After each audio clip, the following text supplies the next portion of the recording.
भाई प्यारे साथियों, एक बार फिर आप सभी का निधि क्लासेस में दिल से स्वागत है। भारतीय संविधान भाग 3 जो आपको 6 मौलिक अधिकार दिए जाते हैं, उनमें से एक मौलिक अधिकार जो समानता का अधिकार होता है वो आप कंप्लीट कर चुके। जो दूसरे नंबर का आपके पास अधिकार है मेरे भाई, स्वतंत्रता का अधिकार, अनुच्छेद 19 से लेकर के 22 तक, इसमें भी आप आर्टिकल 19 जो है वो बहुत गहन तरीके से अध्ययन कर चुके। अब हम बात करेंगे आर्टिकल, समय को वेस्ट ना करते हुए, आर्टिकल 20 की बात, अर्थात अनुच्छेद 20। अनुच्छेद 20 क्या कहता है? इंपॉर्टेंट बात है भाई। अनुच्छेद 20 बहुत बढ़िया बात कहता है, दोष सिद्धि के संबंध में संरक्षण। क्या कहता है? दोष सिद्धि के संबंध में संरक्षण। दोष लिख लीजिए इस चीज को, दोष सिद्धि के संबंध में संरक्षण। क्या होगा ये क्या कहता है कि आप यदि दोषी हो, राज्य, ये क्यों आर्टिकल दिया जाता है 20वां? इसलिए दिया जाता है कि जो राज्य होगा वो आपको किसी अपराध के लिए मनमानी तरीके से दंडित ना कर दे, उसके संबंध में आर्टिकल 20 दिया जाता है। जो राज्य होगा, और राज्य क्या होगा, अनुच्छेद 12 आपको बताता है कि राज्य क्या होगा। जो राज्य होगा वो किसी भी व्यक्ति को किसी मनमानी तरीके से दंडित ना कर दे, अनुच्छेद 20 उसके लिए खड़ा हुआ है। दोष सिद्धि के संबंध में संरक्षण। जो अनुच्छेद 20 है उसके 3 पार्ट है। अनुच्छेद 20 के क्या है? 3 पार्ट है, जिनमें से 3 में से पहला पार्ट जो होगा वो क्या कहता है? जो 20 के 3 पार्ट है, और 3 में से जो पहला पार्ट होगा वो क्या कहता है? कहता है कि दंडिक विधियों से संरक्षण, अर्थात ऐसा कोई भी कार्य आपने किया, दंडिक विधि से संरक्षण, ऐसा कोई भी आपने कार्य किया तो वह जब तक अपराध नहीं माना जाएगा, ऐसा कोई आपने कार्य कृत कर दिया तो वो जब तक अपराध नहीं माना जाएगा जब तक आपकी पुष्टि ना हो जाए कि वो कार्य आपने किया है। समझना मेरी बात। ये घर है, ये घर है, मान लो ये घर है, और इस घर में क्या हुआ, आप यहां पर हो, आप ये खड़े हुए हो, आपने आप अपराधी हो ना, पुलिस आएगी आपके पास, तो आपको ऐसा बनाया जाए, ये आप हो, ठीक। आपके पास जो जुर्म लगा है, आपको जो अपराधी बनाया है, वो इस घर ने क्या कहा? इस घर ने ये बात कही कि आपने घर में हमारे चोरी करी है, ठीक मेरे भाई, आपने हमारे घर में चोरी की है। अब आप ऐसे हो जाते हो तुरंत, चोरी का नाम सुनते ही, करी तो नहीं चोरी, तो आप जब तक अपराधी नहीं होगे, या आप जब तक दंडित नहीं किए जाओगे, जब तक बिल्कुल पुष्टि ना हो जाए कि चोरी वास्तव में आपने की है या नहीं की है। समझ रहे मेरी बात? आर्टिकल 21 का 1 यही बात कहता, सॉरी 20 का 1 यही कहता है कि किसी भी व्यक्ति को जब तक दंडित नहीं किया जाएगा, जब तक पुष्टि ना हो जाए कि वह अपराध उसी व्यक्ति ने किया है। अन्यथा क्या होगा?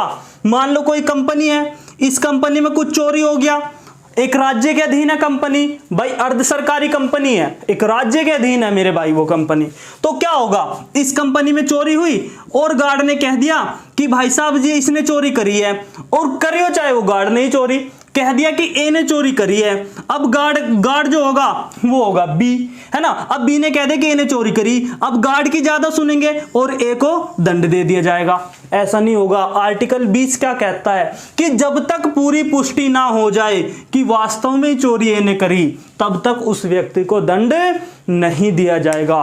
मोस्ट इंपोर्टेंट बात थी आर्टिकल 20 का 1 पार्ट। समझ में आ गया होगा मेरे ख्याल से बहुत अच्छी तरीके से कि किसी भी व्यक्ति को राज्य तब तक दंड नहीं देगा जब तक उस अपराध की पुष्टि ना हो जाए। अनुच्छेद 20 का 2nd पार्ट क्या कहता है भाई? अनुच्छेद 20 का 2nd पार्ट भी इंपॉर्टेंट है। कहता है दोहरे दंड से संरक्षण।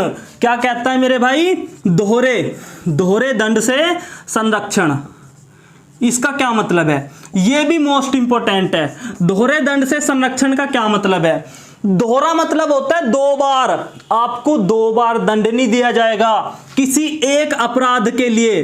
2 बार दंडित नहीं किया जाएगा, आपको 2 बार दंड नहीं दिया जाएगा। आपने कोई एक अपराध किया, तो उसके 2 सजा नहीं मिलेगी। मान लो आपने किसी का सर फोड़ दिया और सर फोड़ने की सजा जो है 1 साल या 6 महीने है, तो ऐसा नहीं कि आप घर आए वापस और फिर उन्होंने रिपोर्ट कर दी दूसरे पक्ष ने और आपको उठा के ले गए फिर 6 महीने के लिए डाल दिया। ऐसा नहीं होगा। एक सजा के लिए एक दंड होगा, एक सजा के लिए एक दंड दिया जाएगा। मान लो आपकी, देखो मान लो ये आपकी बीवी है, ठीक, आपकी मान लो बीवी है, ठीक, और आप हो ये, आपने क्या काम किया, आप में झगड़ा हुआ बहुत तगड़ा, झगड़ा होने के कारण आपने इसको पीट दिया और इसको इतना तगड़ा पीट दिया कि इसके सिर में थोड़ा सा गड्ढा खुल गया, है ना, मतलब सर फूट गया। अब ये जो है आपकी बीवी, ये थाने में जाके खड़ी होगी, कहने लगी कि इस पतिदेव ने, ये जो मेरा पतिदेव है, इस पतिदेव ने मेरा सिर फाड़ दिया, सिर में छेद खोल दिया, सिर फाड़ दिया, तो ये अपराधी तो है, पुलिस इसको दंड देगी, बाकायदा दंड देगी, पुलिस इसको दंडित तो करेगी। लेकिन मान लो इस इंसान को 6 महीने की सजा होगी, ये आदमी घर आया, अब घर आके बीवी से सॉरी बोल दिया, माफी मांग ली घर को सुलह करने के लिए। अब क्या हुआ कि ये जो बीवी है, अब इसको और ज्यादा गुस्सा आया, या फिर इसके घर को ने या किसी ने भी XYZ सहेली ने, फ्रेंड ने इसको उकसाया और उकसा के कहा कि एक काम कर, फिर से तू इसका रिपोर्ट कर दे, तेरा सिर नहीं फोड़ रखा इसने। तो क्या करेगी ये, जाकर के फिर थाने में खड़ी हो जाएगी कि देखो डॉक्टर साहब, देखो पुलिस वालों, मेरा सिर फोड़ा था इसने, ये फिर मेरे घर छुट के आ गया। तो फिर पुलिस वाले क्या कहेंगे, दोहरे दंड से संरक्षण है इस आदमी को, ये जो आदमी है इसे 2 बार दंड नहीं दिया जाएगा, केवल 1 बार दंड दिया जाएगा। सर फोड़ने की सजा इसको मिल चुकी 6 महीने की, ऐसा नहीं कि आप हर 6 महीने बाद आकर के यहाँ थाने में खड़ी हो जाओगी और इस व्यक्ति को बार बार दंडित किया जाएगा। समझ रहे ना, एक अपराध के लिए एक दंड होगा। यह बात कही जाती है आर्टिकल 20 के सेकंड पार्ट में, यह कंप्लीट हो जाता है। आर्टिकल 20 का तृतीय पार्ट देखिए, अनुच्छेद 20 का 3rd पार्ट क्या कहता है, यह भी इंपॉर्टेंट है। आत्म अभिशंसा की स्वतंत्रता, क्या कहता है मेरे भाई, आत्म अभिशंसा की स्वतंत्रता, अर्थात क्या हो गया, अपने ही खिलाफ गवाह न बनना। आत्मा अपनी खुद की आत्मा के खिलाफ गवाही ना देना, आत्म अभिशंसा की स्वतंत्रता, अपने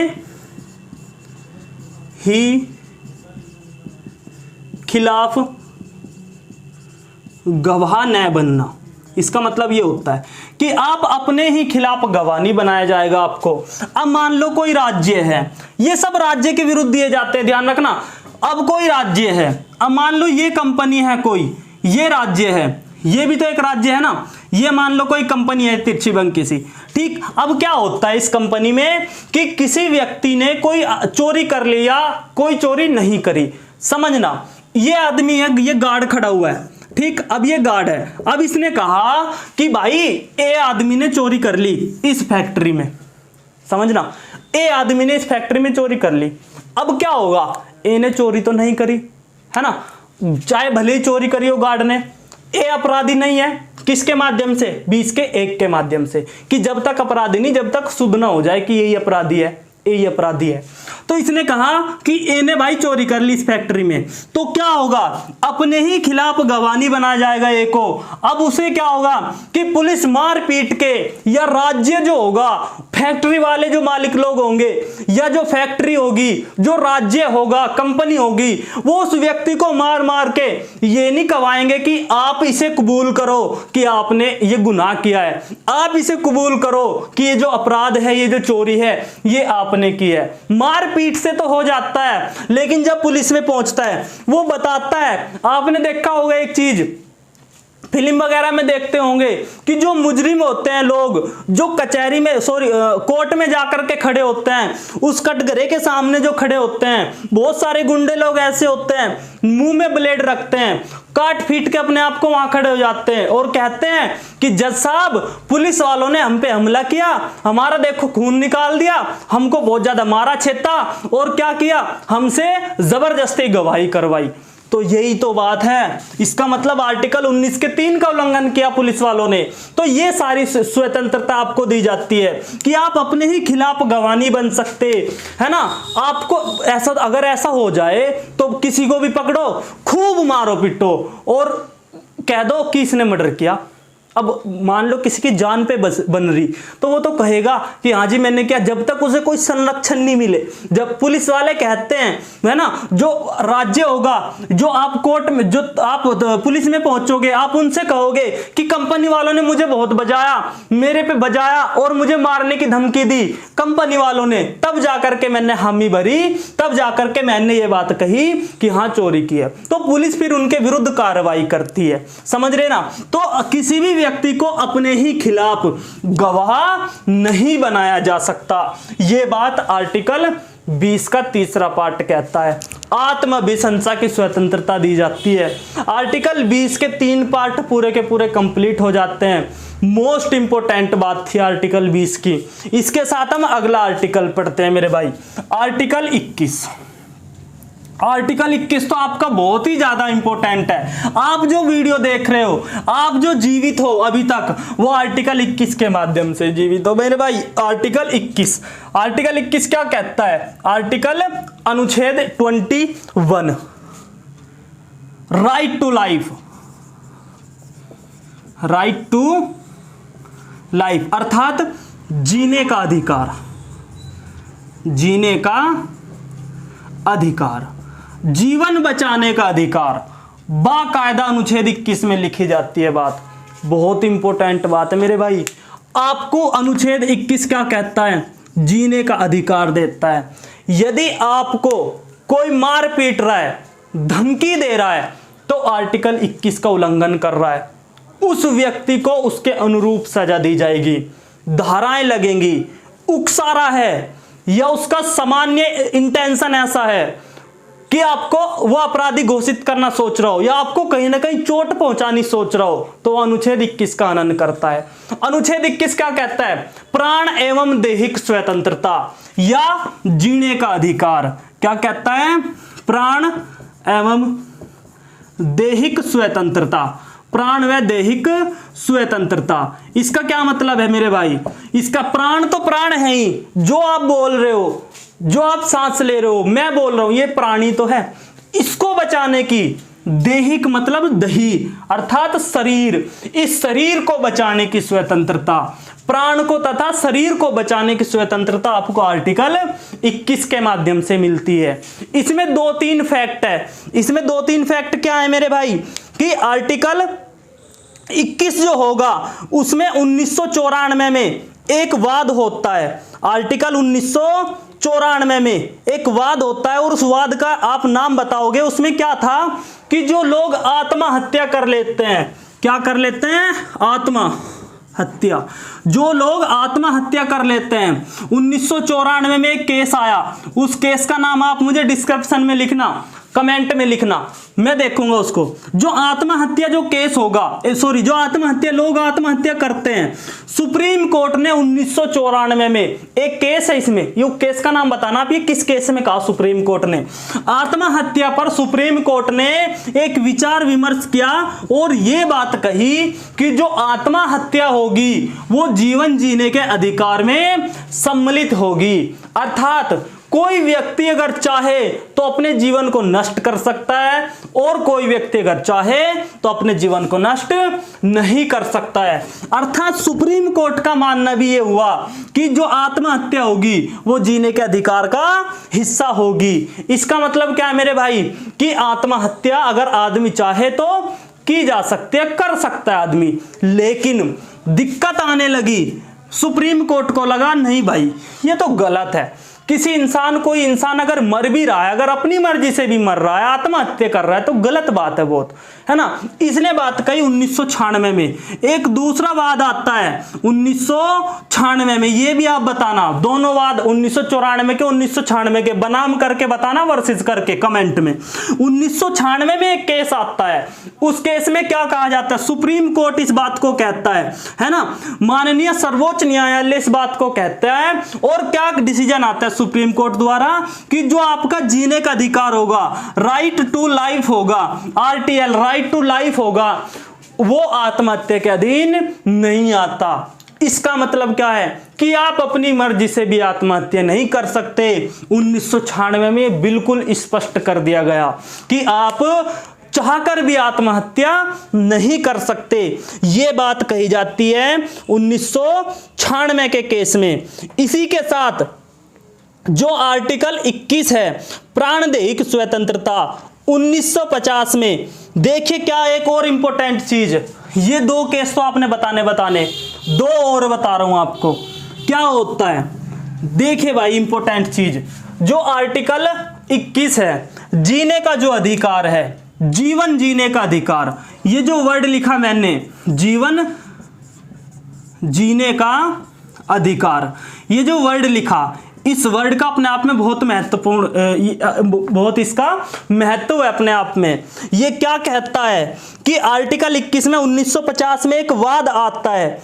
इस वाद में क्या कहा जाता है कि जो जीवन जीने का अर्थ होगा, ये जो जीवन जीना है, इस जीवन जीने का जो अर्थ होगा वो मात्र क्या होगा, जो जीवन जीने का अर्थ होगा वो मात्र जीवन से होगा। अर्थात आप जीवन तो जी रहे हो, आप जी तो रहे हो, इसका अर्थ क्या है कि बस आप जी रहे हो। यह बात सुप्रीम कोर्ट 1950 में कहते हैं। क्या कहते हैं कि आप जी तो रहे हो, मात्र जियो, जीने की स्वतंत्रता, आप जिंदे हो, इसका मतलब आपके लिए यही बहुत काफी है। आप जिंदे हो, इसलिए आप में प्राण है, इसलिए आपके लिए जीवन जीने का अधिकार है। कोई व्यक्ति को किसी को मारो पिटो लेकिन उसे जिंदा रखो, तो क्या वो भी जीवन जीने का अधिकार हो गया क्या? वो नहीं हुआ 1950 तक, लेकिन मात्र वही था। फिर एक केस आता है 1978 में, इंपॉर्टेंट केस था वो भी 1978 में, मेनका गांधी वर्सेस भारत संघ। मेनका गांधी वर्सेस भारत संघ 1978 में केस आता है। इसमें सुप्रीम कोर्ट जी क्या कहते हैं, इसमें सुप्रीम कोर्ट अपना निर्णय बदलते हैं और कहते हैं कि जो जीवन जीने का अधिकार होगा, जो जीवन जीने का अधिकार जो होगा वो बाकायदा गरिमापूर्ण जीवन जीने का अधिकार होगा। क्या होगा? गरिमापूर्ण जीवन जीने का अधिकार। लिख दिया बाकायदा, आपको जीवन जीने का अधिकार तो है, लेकिन आप गरिमापूर्ण जीवन जी सकते हो। आप बिल्कुल एक जीवन को महत्व बना करके अपना जीवन जी सकते हो, अच्छी तरीके से जीवन जी सकते हो, अपना खान पान सुधार सकते हो, दैहिक अपने शरीर को बचा सकते हो, स्वस्थ रख सकते हो। ऐसा थोड़ी ना कि मान लो कोई आदमी आया और आपको पीट के बैठा रखा है और उस बैठे हुए इंसान के पास उसने केस हो गया, पुलिस केस हो गया। अब आदमी कहने लगे कि भाई साहब ये तो जिंदा है, हमने इसे मारा थोड़ी ना, आर्टिकल 21 का हनन थोड़ी ना हुआ, हमने तो इसे जिंदा रखा, जिंदा आपके सामने देख लीजिए, जीवन जीने का अधिकार का हनन नहीं हुआ। तो 1978 में सुप्रीम कोर्ट ने बाकायदा लिखा है कि गरिमापूर्ण जीवन जीने का अधिकार। कोई व्यक्ति मार पीट के आप ऐसे रखते हो तो गलत है, कोई व्यक्ति को छोटा समझ के आप उसे समाज से दूर रखते हो तो गलत है, छुआछूत करते हो, अनटचेबिलिटी करते हो तो गलत है। इसलिए बाकायदा वर्ड लिख दिया कि जो जीवन जीने का अधिकार होगा, ये जीवन जीने का जो तरीका होगा वो गरिमापूर्ण जीवन जिएगा व्यक्ति। कोई भी व्यक्ति कैसा जीवन जिएगा? गरिमापूर्ण जीवन जिएगा। साथ ही उस व्यक्ति को देखिए, साथ ही उस व्यक्ति को गोपनीयता रखने की बात कही जाती है। यदि वो व्यक्ति चाहता है किसी बात को मैं ना बताऊं तो ना बताओ, आप जबरदस्ती थोड़ी करोगे। आपने मान लो कोई दो दोस्त है, किसी ने कुछ किसी दोस्त को बताया, तीसरा दोस्त कहने लगा ओए मुझे बता, मारेगा थोड़ी वो उसे, वो नहीं बता रहा, मर्जी उसकी, गोपनीयता की बात समझ में आ रही ना। तो जीवन जीने का अधिकार तो है आपको, लेकिन बाकायदा पूरे गरिमापूर्ण जीवन जीने का अधिकार है आपको। इसी के साथ अनुच्छेद 21 जो होता है, अनुच्छेद 21 कंप्लीट हो जाता है मेरे भाई। अनुच्छेद 21 एक पार्ट और है, सॉरी 21 का एक पार्ट और है। अनुच्छेद 21A बहुत इंपॉर्टेंट है आर्टिकल 21A तो बहुत ही ज्यादा इंपॉर्टेंट है।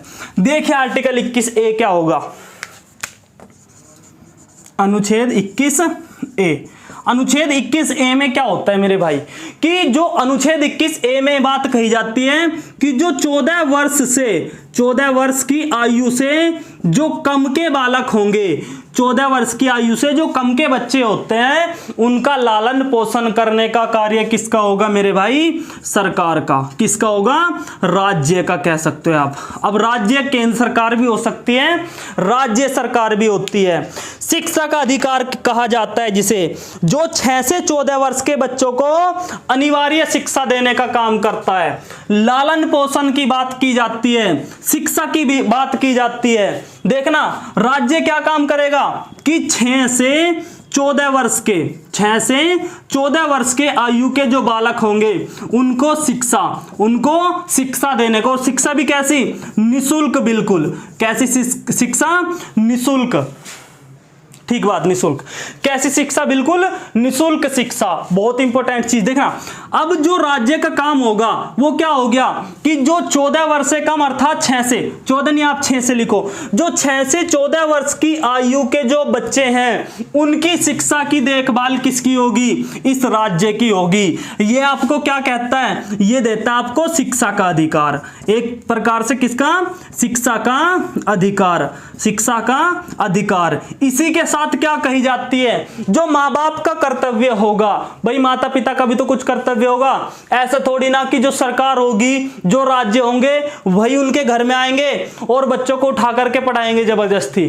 थोड़ा सा माँ बाप का भी कर्तव्य होता है। माँ बाप का क्या कर्तव्य होगा इस कंडीशन में, कि वो अपने बच्चों को शिक्षा के लिए उस संस्था में भेजे या उनको शिक्षा देने के लिए प्रेरित करे, शिक्षा ग्रहण करने के लिए प्रेरित करे। तो आर्टिकल 21 का एक इंपॉर्टेंट है भाई, क्या कहता है कि 6 से 14 वर्ष के बच्चों को निशुल्क शिक्षा देगा। जो राज्य सरकार होती है वो निशुल्क शिक्षा ही तो देती है।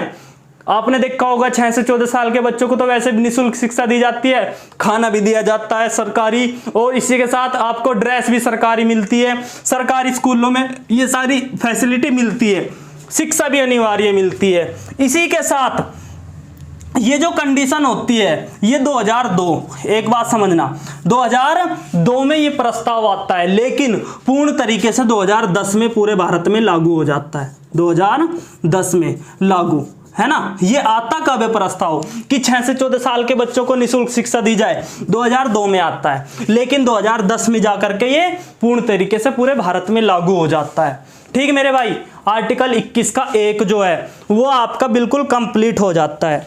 आर्टिकल 21 का 1 जो है 2002 द्वारा जोड़ा गया, बिल्कुल सही बात। 86वां संविधान संशोधन होता है 2002 में। कौन सा? 86वां अमेंडमेंट। 86वां अमेंडमेंट 2002 द्वारा जोड़ा गया और 2010 से पूर्णतः लागू कर दिया गया। ये सारी बात आर्टिकल 21 की 1 की हो जाती है। इंपॉर्टेंट था, एजुकेशन से संबंधित था, और एजुकेशन से संबंधित कोई सब अनुच्छेद हो एग्जामिनर ध्यान रखता है उसका। ठीक, इसी के साथ आर्टिकल 21 खत्म, 21 का 1 खत्म, और आपका 20 भी कंप्लीट हो जाता है। इसी के साथ हम आज की जो कंटेंट रखेंगे वो बस मात्र इतना ही रखेंगे।